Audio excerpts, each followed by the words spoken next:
नमस्कार मित्रांनो. आज एका अतिशय वेगळ्या अशा विषयावर आपण बोलणार आहोत. जेव्हा आपण आय-टी इंडस्ट्रीमध्ये जॉब बघतोय सर्वांसाठी, फक्त आय-टीच नाही कोणत्याही इतर, त्याच्यामध्ये एक मेजर जो ओढा आहे विद्यार्थ्यांचा किंवा पालकांचा, आय-टीमध्ये सॉफ्टवेअरमध्ये जॉब कसा मिळेल आपल्या मुलाला किंवा पाल्याला याच्या किंवा स्वतःला, याच्याकडे खूप मोठा लक्ष लोकांचं लागलेलं आहे.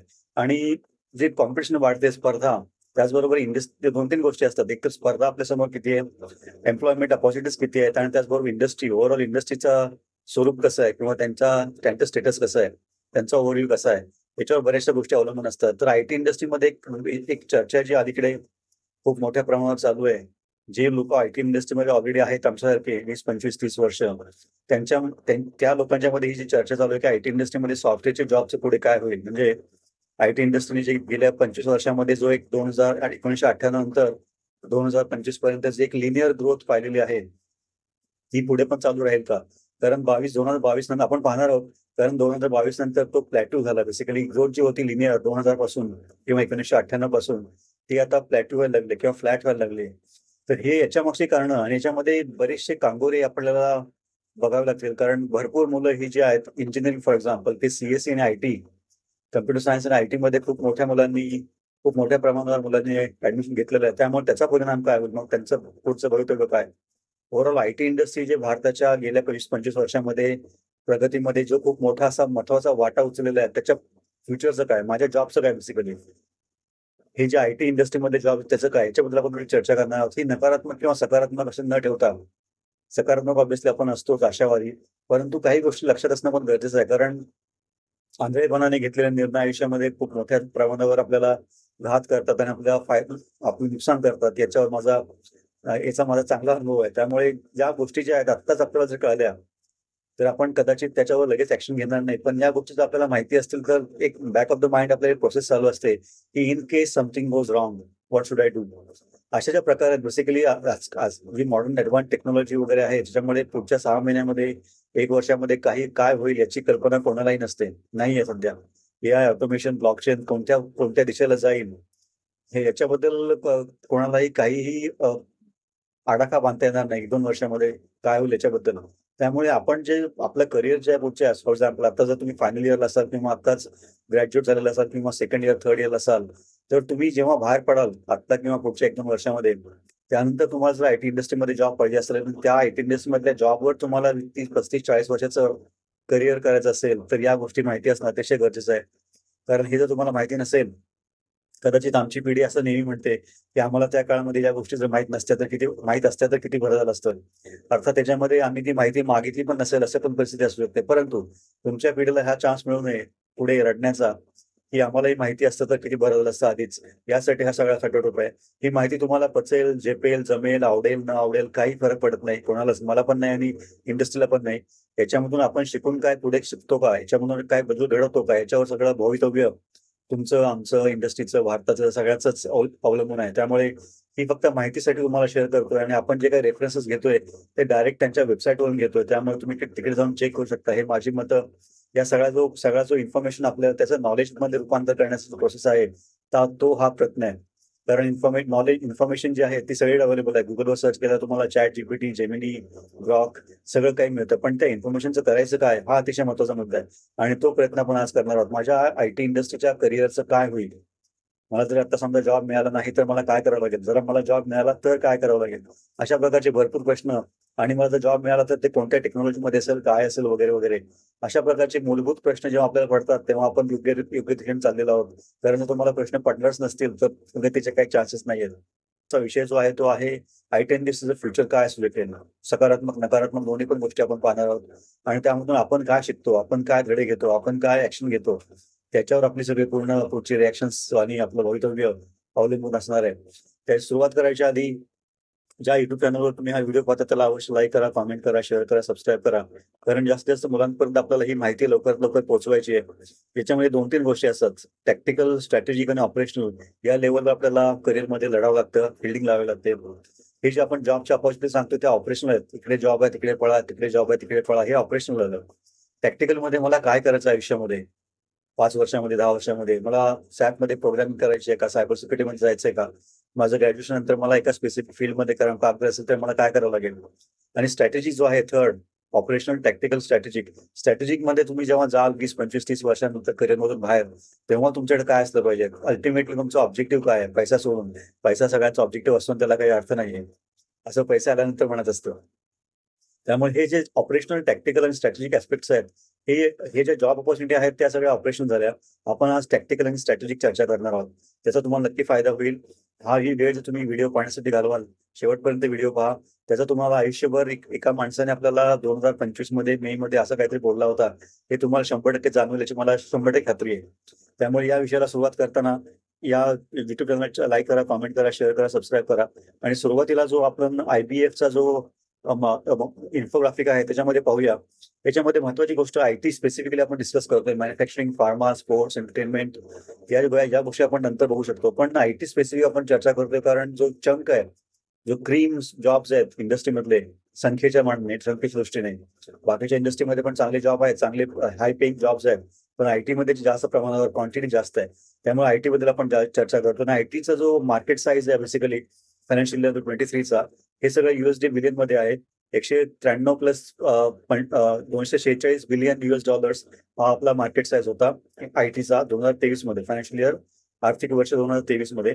आता याच्यामध्ये जो प्रॉब्लेम असा आहे, याच्यामध्ये प्रॉब्लेम स्टेटमेंट असा आहे, आणि ही ग्रोथ जी आहे ती लिनियर आहे, चांगली आहे, काही वाद नाही त्याच्याबद्दल. आता प्रॉब्लेम याच्यामध्ये असा आहे की हे जर तुम्ही पाहिलं geography wise breakup of Indian IT market 23, USA 62%, UK 17% continental Europe 11%, Asia Pacific 8% आणि अदर्स 2. म्हणजे बेसिकली अमेरिकेमध्ये किंवा UK मध्ये काही झालं तरी त्याचा डायरेक्ट इम्पॅक्ट आपल्यावर येणार आहे, आज उद्या परवा, पण 100% येणार आहे. आणि ही अतिशय महत्वाची गोष्ट आहे, कारण सध्याचे प्रकार, आपण तो विषयाला पुढे हात घालणार आहोत. सध्याचे प्रकार चालू आहेत अमेरिकेमध्ये. ट्रम्प साहेबांचं भूमिपुत्र योजना असेल किंवा आणि काय, मेक अमेरिका ग्रेट अगेन मागा असेल, यामुळे हे जे इश्यू आहेत, हा एक इश्यू झाला. त्याच्या व्यतिरिक्त भरपूर इश्यू आहे. त्याचा आपल्यावर परिणाम काय होईल हे जाणून घेण्यासाठी आपण काही माहिती जी आहे, इन्फॉर्मेशन अवेलेबल आहे ती बघणार आहोत. आणि त्यानंतर आपण त्याचं नॉलेजमध्ये रूपांतर करण्याचा प्रयत्न करणार आहोत. म्हणजे या माहितीचा आपल्यावर परिणाम काय होईल, या माहितीचा आपल्याला उपयोग कसा करता येईल, हे अतिशय महत्वाचं आहे. आणि सेक्टर वाईज ब्रेकअप जर पाहिला फायनान्शियल इयरचा, त्याच्यामध्ये IT सर्व्हिसेस 53%, 21% हे R&D अँड सॉफ्टवेअर प्रोडक्ट्स, आणि BPM जे आहे बिझनेस प्रोसेस मॅनेजमेंट ही 24.4% आहे. IT सर्व्हिसेस ची ग्रोथ जी आहे तुम्ही हे पाहता इकडे. तर महत्वाचा मुद्दा असा होता की आपलं जे मेजर मार्केट आहे जवळजवळ 79% US आणि UK आहे, आणि 11% त्यामध्ये ऍड केले तर ऑलमोस्ट 90% USA, UK आणि कॉन्टिनेंटल युरोप याच्यावर आपण अवलंबून आहोत. आणि ती सगळ्यात महत्वाची गोष्ट आहे, त्याच्यावर आपण चर्चा करणार आहोत. आता हे जे बेसिकली ज्या एरियावर, ज्या कॉन्टिनेंट किंवा ज्या मार्केटवर आपलं सगळं भवितव्य अवलंबून आहे, त्या मार्केटमध्ये काय चाललंय हे जर आपल्याला कळलं तर त्याचे परिणाम आपल्याकडे 6 महिन्यांनी 1 वर्षानंतर येतात, किंवा ते ऑलरेडी हळूहळू पर्क्युलेट व्हायला लागतात. तर त्याच्याबद्दल थोडी माहिती घेण्यासाठी काही गोष्टी तुम्हाला दाखवायच्या होत्या. ही जी फ्रेड नावाची संस्था आहे, जी आहे, Federal Reserve Bank of Saint Louis, यांनी एक रिपोर्ट सबमिट केलेले आहेत, पब्लिश केलेले आहेत.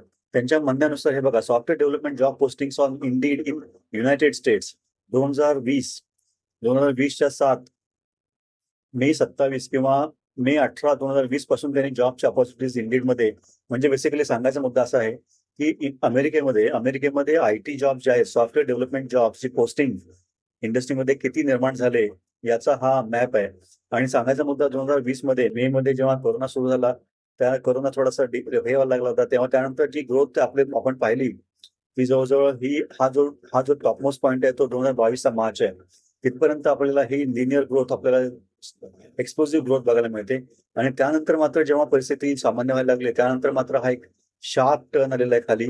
आणि सध्याच्या कंडिशनला जर आपण पाहिलं तर आपण कोरोनाच्या आधीच्या सिच्युएशनला पोहोचलेलो आहोत. म्हणजे मे 16चा हा डेटा आहे, आणि आज 25 तारीख आहे. म्हणजे अतिशय लेटेस्ट असा डेटा आपल्याला म्हणता येईल. महत्वाचा मुद्दा असा आहे की ही जी जॉमेट्रिक ही जी ग्रोथ एक्सप्लोसिव्ह झालेली आहे, त्यानंतर जे डाऊन ट्रेंड आहे तो अतिशय महत्वपूर्ण आहे. आणि जर अमेरिकेमध्ये, जिकडे आपलं 62%, आपण जे मार्केट बघितलं, जवळजवळ 62% जर अमेरिकेमध्ये असेल, आणि अमेरिकेमध्ये सॉफ्टवेअर डेव्हलपमेंटचे जॉब जर असे खाली येत असतील, तर त्याचा जो परिणाम आहे तो आपल्याकडे किती येतोय ते पाहावं लागेल. हे झालं अमेरिकेचं. त्यानंतर पुढचा जो त्याने दिला तो कॅनडा, अमेरिका, कॅनडा, बेसिकली ज्या जिओग्राफीज आहेत, जर्मनीमध्ये सेम. हे जे ग्राफ युनायटेड किंगडम, हे जे ग्राफ्स आहेत त्याचं बेसिक स्ट्रक्चर सेम आहे. एक खूप अशी मोठी ग्रोथ झालेली आहे अशी वर, आणि त्यानंतर डाऊन ट्रेंड आलेला आहे, आणि आजच्या घडीला ते जवळजवळ मागच्या 2020च्या लेवलला येऊन थांबलेलं आहे. हे अतिशय महत्वाचं आहे. युनायटेड स्टेट्स आपण पाहिलं तर ह्याच्यामध्ये महत्वाचा मुद्दा असा मला सांगायचा होता तुम्हाला, याच्याशी संलग्न जी माहिती आहे ती तुम्हाला दाखवण्यासाठी एक हे महत्वाचं आहे. तर याच्यामध्ये हे पहा, आपण हे जे आता 4 ग्राफ्स पाहिले त्याचा एकंदरीत जर एक सिंगल ग्राफ केला, आणि हे प्रॅग्मॅटिक इंजिनियर नावाचा एक ग्रस्त आहे जे ब्लॉग लिहितात त्यांच्या वेबसाईटवर आपण घेतलेलं आहे, आणि इन्फॉर्मेशन अवेलेबल आहे त्याचं करायचं काय हे महत्वाचं आहे. Software development job postings America, Germany, France, Australia and United kingdom. याच्यामध्ये ऑस्ट्रेलिया सोडून कोणत्याही ठिकाणी ग्रोथ नाहीये हे लक्षात घ्या. प्रत्येक इंडस्ट्री, प्रत्येक मार्केट हे ढासळलेलं आहे, आणि खाली आजची जी परिस्थिती आहे ती अतिशय भयावह आहे हे अतिशय महत्वाचं आहे. आणि आपल्याला आपण जे बोलतोय 62 किंवा ऑलमोस्ट 80% ही अमेरिका आणि युके आणि कॉन्टिनेंटल युरोप, 90% जे आपले मार्केट जे आहे ते सगळं इकडे असल्यामुळे ही जी ग्रोथ, हा जो डाऊनवर्ड ट्रेंड आहे 2022च्या जुलै नंतरचा, तो अतिशय महत्वाचा ठरतो आपल्यासाठी. आपली इंडस्ट्री अजूनही टिकून आहे याच्याबद्दल काही वाद नाहीये, पण ती कितीपर्यंत टिकेल. आता दुसरा एक महत्वाचा मुद्दा हा अतिशय कितीपर्यंत टिकेल, आणि आपल्याला जर पुढे करिअरमध्ये हे प्लॅन करायचं असेल, प्लॅन म्हणण्यापेक्षा मॅप करायचं असेल, 5, 10, 15, 20, 25, 50 वर्ष, 40 वर्ष जर तुम्हाला त्या इंडस्ट्रीमध्ये काम करायचं असेल तर अतिशय महत्वाचं आहे की या इंडस्ट्रीमध्ये होतंय काय हे जाणून घेणं. दुसरा महत्वाचं जे आहे ते ले ऑफ आणि कंपनीज जे आहेत त्याच्यामध्ये हे जर पाहिलं तुम्ही, जवळजवळ एक ले ऑफ, कंपनीचं ऑनबोर्डिंग आणि कंपनीचं ॲट्रिशन हे बेसिकली खूप समांतर चालू असतं. मात्र गेल्या 2 क्वार्टर्समध्ये हे ले ऑफ आहेत ना ते वाढत चाललेत. हा जो आहे, हे जे ग्रीन आहे इथला, तो कंपनीने ऑनबोर्डिंग केलेला आहे, आणि हा जो आहे रेड तो कंपनीचा ले ऑफ आहे. हे अतिशय महत्वाचं आहे.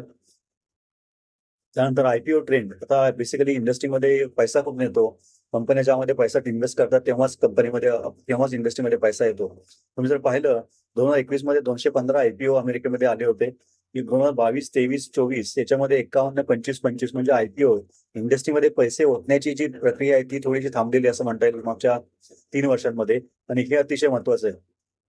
याचं आपल्याला डायरेक्ट जरी कोरिलेशन मिळत नसेल तरी पण हे जाणून घेणं महत्वाचं आहे की असं का होतंय. त्यानंतर हा एक ग्राफ आहे, फ्रेडनेच दिलेला आहे.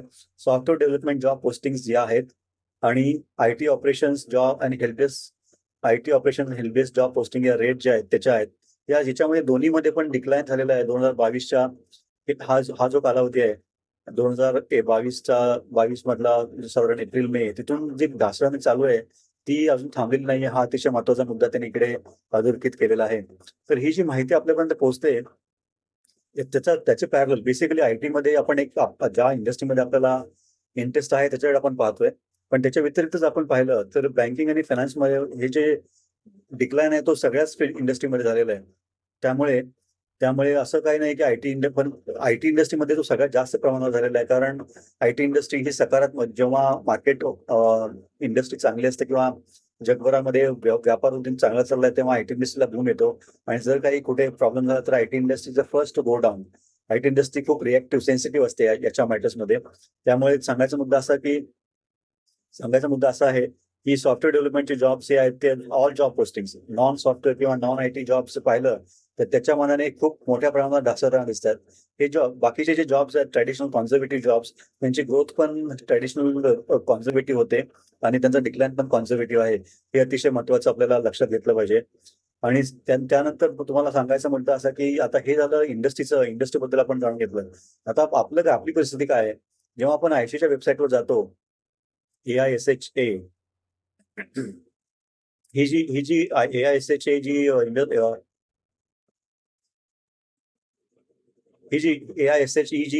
India Survey on Higher Education, उच्च डिपार्टमेंट ऑफ हायर एज्युकेशनचे रिपोर्ट्स आहेत.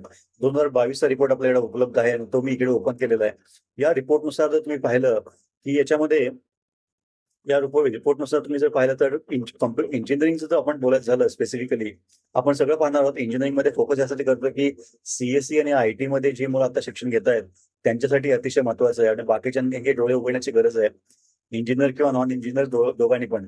कॉम्प्युटर इंजिनिअरिंगचे 12,91,000 विद्यार्थी 2022 मध्ये ऍडमिशन घेतलेलं होतं. Electronics 6 lakh mechanical engineering 5.74 lakh, civil engineering 4.64 lakh आणि बाकी सगळं. तर याच्यामध्ये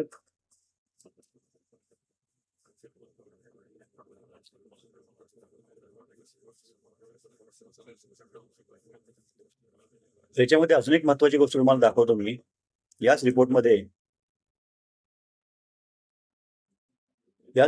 हे पण अतिशय discipline wise outturn of undergraduate level म्हणजे आर्ट्समध्ये हिची व्हॅल्यू पण त्यांनी दिलेले आहेत. जवळजवळ 41 लाख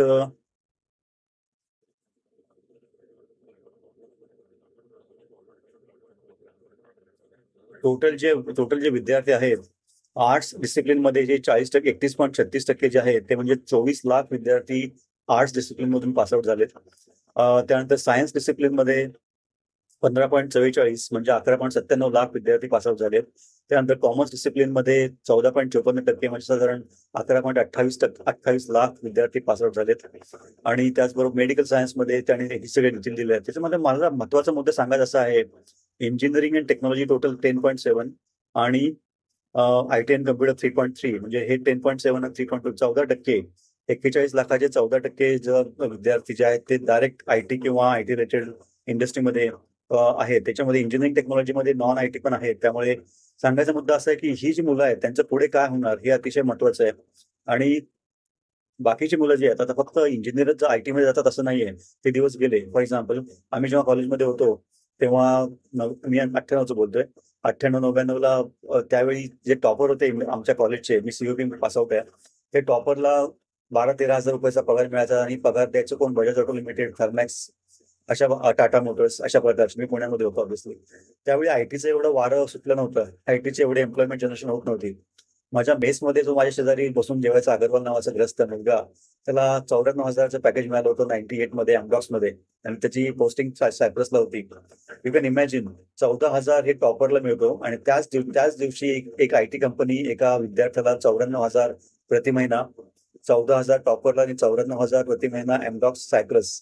हा जो आय पॉपिंग मोमेंट होता. इकडून आयटीने भरारी घेतली आणि त्यानंतर टाटा मोटर्स, बजाज वगैरे कॉन्झर्वेटिव्ह कंपन्या होत्या त्या मागे पडल्याने आयटीने भरारी घेतली. हे जे गेल्या 25-27 वर्षामध्ये स्थित्यंतर झालेली आहेत. सुरुवातीला 5-6 वर्ष फक्त आयटी मध्ये सॉफ्टवेअर जात होते. त्यानंतर जो आयटी मध्ये जी एम्प्लॉयमेंट डिमांड होती ती एवढी जास्त झाली की आयटी इंजिनियर तिकडे कमी पडायला लागले. त्यानंतर मग सॉफ्टवेअर कंपन्यांनी आपलं मार्केट ओपन केलं. त्यांनी मग arts, commerce, science, non engineering कोणत्या प्रकारचे ग्रॅज्युएट व्हायला सुरुवात केली, ट्रेनिंग देऊन त्यांना ऑनबोर्ड करायला सुरुवात केली.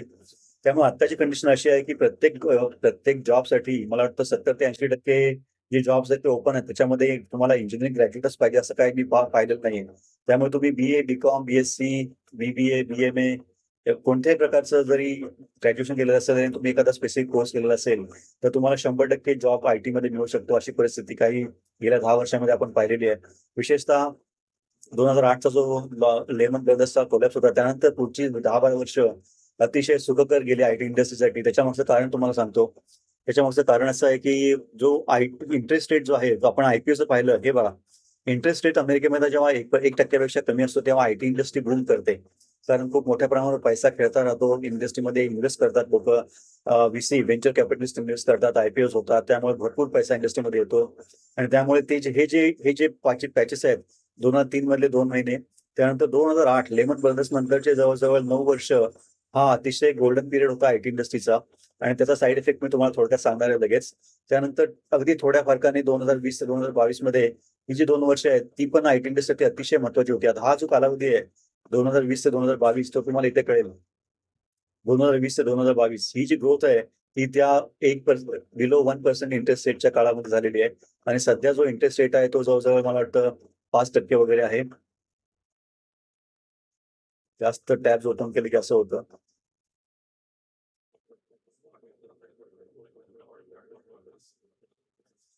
2020 ते 22 मध्ये आहे. त्यानंतर हा जो इंटरेस्ट आहे तो सध्या जवळजवळ 5% आलेला आहे. त्यामुळे आयटी इंडस्ट्रीची वाताहत जी आहे ती आपल्याला इथे बघायला मिळते अशी. आणि फक्त इंटरेस्ट रेट अमेरिकेमध्येच नाही, हे इंटरेस्ट रेट जरी एक महत्वाचं कारण असलं तरी पण बाकीचे जे मेजर इंडस्ट्रीज आहेत, मेजर मार्केट्स आहेत तिकडे पण सेम अवस्था आहे. तर त्यामुळे सांगायचा मुद्दा असा होता की ही जी मुलं आहेत या मुलांचं पुढे काय हा अतिशय महत्वाचा मुद्दा आहे. मग बाकी नॉन इंजिनिअरिंग आयटी वाले, नॉन इंजिनिअरिंग स्टुडंट सुद्धा आयटीवर मोठ्या प्रमाणावर अवलंबून आहेत. जवळजवळ 54 लाख एम्प्लॉईज हे आयटी मध्ये सध्या काम करतात असं एक मार्केटमध्ये इन्फॉर्मेशन आहे. आता हे 54 लाख आणि ऑब्व्हियसली त्याच्यामध्ये ग्रोथ होते. त्यामुळे या मुलांना आयटी इंडस्ट्रीमध्ये जायचं असेल तर अतिशय महत्वाचा मुद्दा की आयटी इंडस्ट्रीमध्ये होतंय काय हे अतिशय महत्वाचं आहे. आणि त्यानंतर पुढे काय होणार आहे हे पण अतिशय महत्वाचं आहे. त्यामुळे तुम्ही जर तुमचे सगळं keeping all the eggs in basket, single basket असं जे म्हणतात, की आपल्या करिअरची मदार एका छोट्याशा कोर्सवर न ठेवता आपल्याला स्वतःला रिस्किल करावं लागेल, अपस्किल करावं लागेल, हे अतिशय महत्वाचा मुद्दा आहे. तर ही सिच्युएशन जी आहे ती आहे मार्केटची. मग आता याचा आपला परिणाम काय? बेसिकली सध्या जे जॉब्स मार्केटमध्ये, इंडस्ट्रीमध्ये, भारतामध्ये अवेलेबल आहेत, ते अजूनही त्याच्यामध्ये बऱ्यापैकी चांगली ग्रोथ दिसून येते. थोडेसे निगेटिव्ह कॉन्फेशन्स आपल्याला दिसायला लागलेले आहेत, पण अजूनही बऱ्यापैकी चालू आहे. त्यामुळे या परिस्थितीचा आपल्यावर परिणाम काय होईल आणि या परिस्थितीतून वाचण्यासाठी आपल्याला काय करावं लागेल हे अतिशय महत्वाचा मुद्दा आहे. आता याच्या पॅरलल ट्रॅक जर आपण पाहिला, भारताची ग्रोथ जी आहे 2000 मी अठ्ठ्याण्णवचं उदाहरण दिलं, 2020, 2005, 2010 याच्यामध्ये जो लेबर आर्बिट्रेज आहे, म्हणजे अमेरिकन कंपन्यांमध्ये युएसडी मध्ये पेमेंट घेऊन भारतीय चीप लेबरचा वापर करून जे प्रोग्रामिंग जे सर्व्हिसेस प्रोव्हाइड करण्याचा जे आपला एक आपण जे पुढाकार घेतला होता किंवा आपल्याला जी लीड मिळाली होती इंग्लिश स्पीकिंग पॉप्युलेशन असल्यामुळे, ती आता हळूहळू मागे पडायला लागली आहे. कारण फिलिपिन्स, व्हिएतनाम हे जे देश आहेत किंवा युरोपियन कंट्रीज काही हे जे देश आहेत हे पण याच्यामध्ये बेसिकली जो हार्डकोर टेक्निकल स्किल्ड जॉब्स आहेत ते आपल्याकडे नाही आहेत. सॉफ्टवेअर टेस्टिंग असेल, आपण काय करतो बेसिकली आपल्या आयटी इंडस्ट्रीमध्ये आपण जे मेजर जो चर्न आहे तो कशामध्ये होतो? बेसिक कोडिंग आपण करतो, सॉफ्टवेअर टेस्टिंग आपण करतो, त्यानंतर कस्टमर सपोर्ट मध्ये आपण आहोत आणि बीपीओ मध्ये आपण आहोत. हे लो स्किल जे जॉब्स आहेत त्याच्यामध्ये Vietnam, Philippines, Cambodia, European countries याच्यामध्ये आपल्याला कॉम्पिटिशन द्यायला लागलं. त्यामुळे आपल्याकडे जी जॉब जनरेट करण्याची, मोठ्या प्रमाणावर जॉब जनरेट करण्याची आपली कॅपॅसिटी आहे त्याच्यावर डायरेक्ट इम्पॅक्ट व्हायला लागला. त्याचबरोबर पॉलिटिकल जे प्रॉब्लेम्स आहेत, मग तो युक्रेन वॉर असेल त्यामुळे युरोपवर आलेली, जर्मनीवर आलेली मेजर प्रॉब्लेम, आपत्ती असेल, आर्थिक आपत्ती असेल, किंवा ट्रम्प साहेबांच्या येण्यामुळे किंवा टॅरिफमुळे जो जगामध्ये जे उलाढाल चालले आहेत व्यापार उद्यमामध्ये, त्याचा डायरेक्ट इम्पॅक्ट सॉफ्टवेअर होतो. कारण सॉफ्टवेअर होतो आणि सॉफ्टवेअर इंडस्ट्रीवर डायरेक्ट इम्पॅक्ट झाला की तो आपल्या जॉबवर पण होणार आहे. त्यामुळे आपल्याला किती पगार मिळेल की नाही किंवा जॉब मिळेल की नाही हे पण अतिशय महत्वाची गोष्ट आहे. त्यामुळे आपण किती कष्ट करून ग्रॅज्युएशन केलेलं आहे आणि आपण कोणत्या स्किल सेट आपल्याला केलेले आहेत ही आपली बाजू झाली. पण दुसरी जी बाजू आहे, जे लोक आपल्याला पेमेंट करणार आहेत त्या लोकांची सिच्युएशन आपल्याला जाणून घ्यायची आहे. त्यासाठी हा सगळा खटाटोप चालू आहे. म्हणजे आपल्याला पेमेंट देणारी इंडस्ट्री, पेमेंट देणारा एम्प्लॉयर कोणत्या परिस्थितीमधून जातोय हे जर माहिती असेल आपल्याला, तर त्यानुसार आपण आपली पुढची प्लॅनिंग केली पाहिजे. यासाठी हा व्हिडिओ आपण इथं आज करतोय. तर सांगायचा मुद्दा, हे जे लो स्किल जॉब्स होते, बेसिक कोडिंग असेल, सॉफ्टवेअर टेस्टिंग असेल, बीपीओ असतील, कस्टमर सपोर्ट असेल, याच्यामध्ये आपल्याला अतिशय मोठ्या प्रचंड प्रमाणावर स्पर्धा निर्माण झालेली आहे या आपल्यापेक्षा कमी प्रगत असलेल्या देशांकडून, व्हिएतनाम, फिलिपिन्स, फक्त इंग्लिश स्पीकिंग कंट्रीज.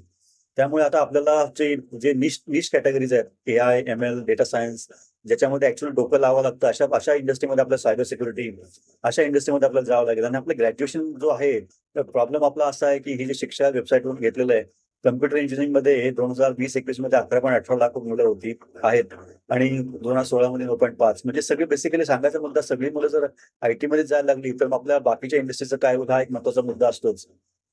पण तो नंतर आपण चर्चा करू. सध्याच्या घडीला ही जी परिस्थिती मार्केटमध्ये उपलब्ध निर्माण झालेली आहे त्याच्यावर मात कशी करायची, त्यासाठी मला काय करावं लागेल?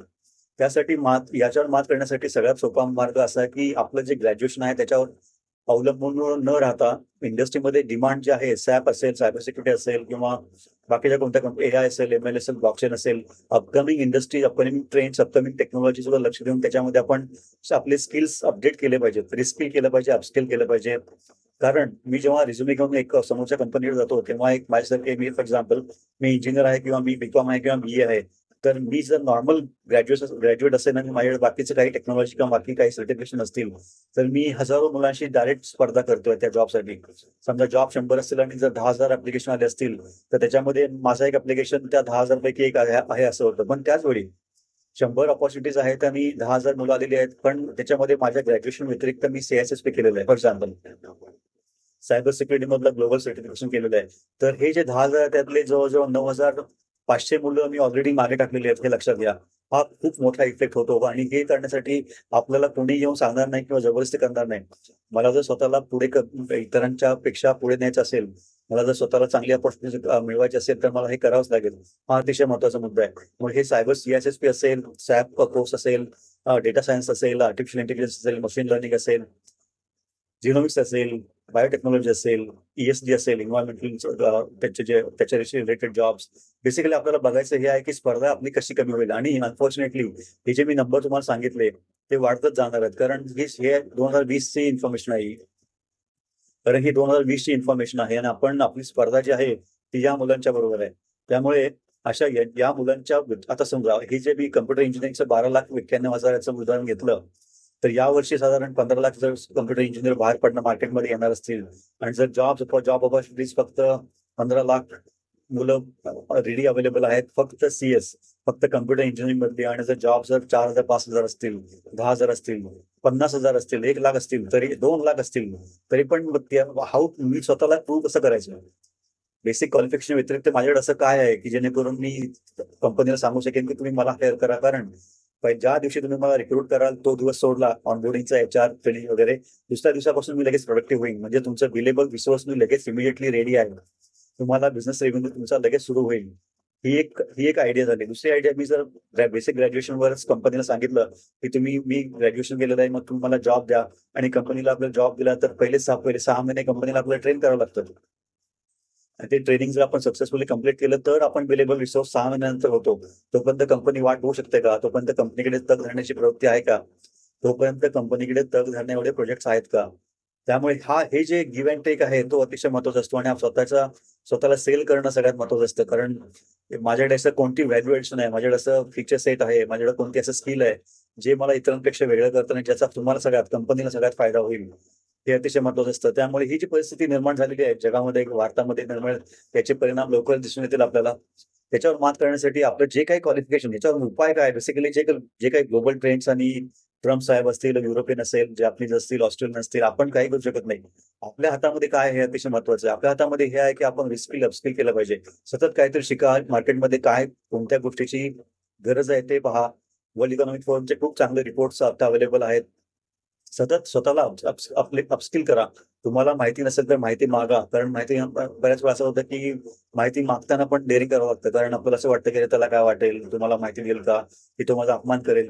हे सगळं बाजूला ठेवा. तुम्हाला जर एखाद्या विषयाची माहिती हवी असेल तर इमिजिएटली तुम्हाला असं वाटत असेल की या व्यक्तीकडे ही माहिती आहे किंवा असेल, तर बिनधडक अगदी बेदिक्कत त्याला तशी माहिती विचारा. मी तुम्हाला 100% खात्री देतो की 100 लोकांना तुम्ही विचारलं तर त्यातले 80 लोक तुम्हाला मदत करतील. आणि तो किती मोठा माणूस असला तरी पण मदत करेल. कारण बेसिकली आपली ह्युमन टेंडन्सी असते की हेल्पिंग इच अदर. तेव्हा आता तुम्ही जर खूपच तुमचं कॅरेक्टर खूपच अगदीच अग्रेसिव्ह वगैरे असेल तर मग थोडंसं वेगळी गोष्ट आहे. परंतु मदत मागा, इन्फॉर्मेशन मागा, त्याचं नॉलेजमध्ये रूपांतर करणारे व्यक्ती आजूबाजूला जे आहेत त्यांच्या बरोबर डिस्कस करा. टाइमपास करू नका. हे जे बाकी सगळे जे डिस्ट्रॅक्शन्स आहेत, सोशल मीडिया, मूव्हीज, स्पोर्ट्स वगैरे वगैरे, हे सगळं आपल्याला नंतर पण करता येतं. पण तुमची जर ही बस झाली, तुमची जर बस मिस झाली, त्याच्यावर मिसिंग द बस म्हणून कळलं. हे माझं पहिलं पुस्तक होतं, मिसिंग द बस. याचा ऑब्जेक्टिव्ह पण तोच आहे. याचा जे मूळ गाभा तोच आहे की आपल्या समोर असलेली अपॉर्च्युनिटी आपल्याला दिसत असून सुद्धा आपण कोणतीही कृती न केल्यामुळे ती निघून जाणे. आपण बस स्टॉपवर उभे आहोत किंवा आपण बस स्टॉपवर पोहोचायच्या आधी ती बस निघून जाते.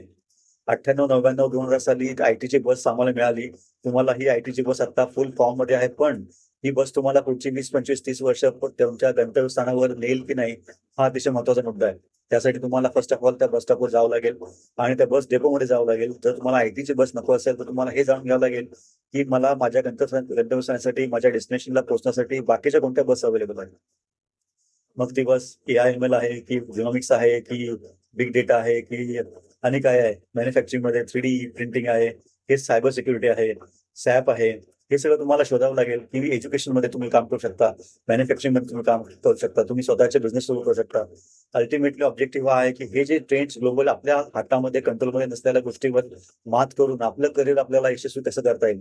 जे काही रिसोर्सेस, जे काही इंटेलिजन्स, जे काही स्किल सेट्स, जे काही पेशन्स, जे काही हार्डवर्क, जो काही स्टॅमिना, जे काही अम्बिशन आपल्याकडे आहे, त्याचा वापर करून आपल्याला काय करता येईल, हा अतिशय महत्वाचा मुद्दा आहे. त्यामुळे मी सध्या आजच्या व्हिडिओला इथं थांबतो. कारण मला तुम्हाला एक पर्स्पेक्टिव्ह द्यायचा होता की बाहेर काय चाललंय, जगामध्ये काय चाललंय, आणि याच्या लाटा आहेत त्या आपल्याकडे लवकरच येणार आहेत. त्याचबरोबर हे सध्या जे जगामध्ये युद्धचे प्रकार चालू आहेत. त्यामुळे एखाद्या सनकी व्यक्तीच्या चुकीच्या कृतीमुळे पूर्ण जगाची वाट लागू शकते. टॅरिफ वॉर असेल किंवा युक्रेन असेल किंवा भारत पाकिस्तानमध्ये जे काही चालू आहे ते, त्याचा डायरेक्ट परिणाम हा आपल्या जॉब होणार आहे. त्यामुळेच पहिली जी अपॉर्च्युनिटी तुमच्या डोळ्यासमोर येईल ती तुम्ही ऍक्सेप्ट करा आणि ऑनबोर्ड व्हा. इंडस्ट्रीमध्ये या, बाहेर बसून मॅच बघू नका. पिचवर आल्यानंतर, मैदानात आल्यानंतर कळतं, बाकीची बरीच माहिती कळते. ग्राउंडच्या बाहेर बसून मॅच बघण्यामध्ये आणि ग्राउंडमध्ये बसून मॅच बघण्यामध्ये आणि ग्राउंडमध्ये खेळताना मॅच बघण्यामध्ये खूप वेगळ्या गोष्टी आहेत. त्यामुळे जे काही लिथार्जी असेल, आळशीपणा असेल, ॲरोगन्स असेल, इगो असेल, मास असेल, सगळं बाजूला ठेवा. तुम्हाला जर करिअर यशस्वी करायचं असेल तर तुम्हाला स्वतःला विकावं लागेल, स्वतःचे स्किल सेट विकावं लागतील, बोलावं लागेल, मदत मागावी लागेल, स्वतःला प्रेझेंट करावं लागेल, स्वतःला प्रमोट करावं लागेल. याशिवाय गत्यंतर नाही. कारण तुम्ही जर केलं नाही तर बाकीचे जे 5-50 लाख विद्यार्थी आहेत ते करणार आहेत, त्यामुळे तुमच्या पुढे जातील आणि आपण फक्त दुसऱ्यांना टोमणे मारत बसू. अशी वेळ स्वतःवर येऊ देऊ नका. उठा आणि कामाला लागा. याच्याशी निगडीत अजून काय माहिती तुम्हाला हवी असेल तर तुम्ही कॉमेंटमध्ये नक्की मला मेसेज करा. मी नक्की शेअर करू शकेन जी काही माहिती माझ्याकडे आहे ती. आणि युट्यूब चॅनलवर जे काही फ्री इन्फॉर्मेशन मिळते, जी आपल्याला पौष्टिक आहे, पोषक आहे, ती अवश्य पहा. त्याच्यामध्ये हे प्लेलिस्ट पण आपण दिलेले आहेत. आपल्या मनातले जे राजे आहेत, श्रीमंत छत्रपती शिवाजी महाराज, त्यांच्या आयुष्यामध्ये, कारण हे जे आपण डिस्कस करतोय, global parameters, job opportunities, competition, employers, हे छत्रपती शिवाजी महाराजांच्या काळात पण होते. छत्रपती शिवाजी महाराजांच्या समोर पण 2-3 ऑप्शन होते जॉबचे. एकतर शहाजीराजांच्या बरोबर विजापूरला काम करायचं किंवा मुघलांबरोबर काम करायचं. कारण त्यावेळी सरदारी वगैरे हे जे 5,000 मनसब वगैरे ज्या होत्या, या सगळ्या गोष्टी होत्या. पण त्यांनी स्वतःचा बिझनेस सुरू करण्याचा विचार केला, बिझनेस स्वराज्याचा, आणि त्याच्यावर त्यांनी काम केलं. ते हे करत असताना जे काही अडथळे त्यांच्यासमोर आले असतील, आता जे आपल्यासमोर अडथळे येतात तेच त्यांच्यासमोर पण आले होते. कॉन्टेक्स्ट वेगळा आहे, पण आपण त्यांच्या आयुष्यामधून काय शिकू शकतो आणि आपल्यावर जे परकीय आक्रमण होणार आहेत, युरोपियन असतील, अमेरिकन असतील किंवा ऑस्ट्रेलियन असतील, त्याला आपण समर्थपणे तोंड कसं द्यायचं. ही आक्रमणं त्या लोकांची असतील, टेक्नॉलॉजी असतील, पॉलिटिकल असतील, सोशल असतील, फायनान्शियल असतील, वॉर लाईक असतील, त्याच्यावर आपण मात कशी करायची आणि स्वतःची प्रगती, स्वतःचं स्वराज्य निर्माण कसं करायचं, करिअरचं स्वराज्य, याच्यावर आपण काम केलं पाहिजे. त्यासाठी हा प्लेलिस्ट अवश्य पहा. जॅपनीज लोकांच्या जे इकिगाय असेल किंवा कायझन असेल, या सगळ्या भन्नाट कल्पना जॅपनीज लोक त्यांच्या आयुष्यामध्ये वापरतात, त्याच्याबद्दलचं पण लिस्ट आहे. त्याचबरोबर इंटरव्ह्यूमध्ये टिपिकली 111 प्रश्न मी कव्हर केलेले आहेत. हे प्रश्न का विचारले जातात हे जर आपल्याला कळलं तर त्या प्रश्न उत्तर समोरच्या व्यक्तीला काय अपेक्षा आहेत ते आपल्याला विचार करू शकतो. आणि त्यानुसार, त्याच्या अपेक्षेनुसार जर आपण उत्तर आपली फॉर्म्युलेट केली, मॉडेल केली, तर आपले इंटरव्ह्यू जे आहेत ते खूप सोयीस्कर, सुखकर होतात, असा माझा वैयक्तिक अनुभव आहे. त्यामुळे युट्यूब चॅनलवर लाईक करा, कमेंट करा, शेअर करा, सबस्क्राईब करा आणि जास्तीत जास्त मुलांपर्यंत अशा माहिती पोहोचवा. कारण मराठीमध्ये हे करण्याचं कारण आहे, I can very well make this video in English, पण सुरुवातीला I want Marathi people, Maharashtrian people, rural people like me to get advantage of all this information, and so that they can take necessary actions and progress in their lives, achieve their ambitions, and make their families and society happy. Thank you very much.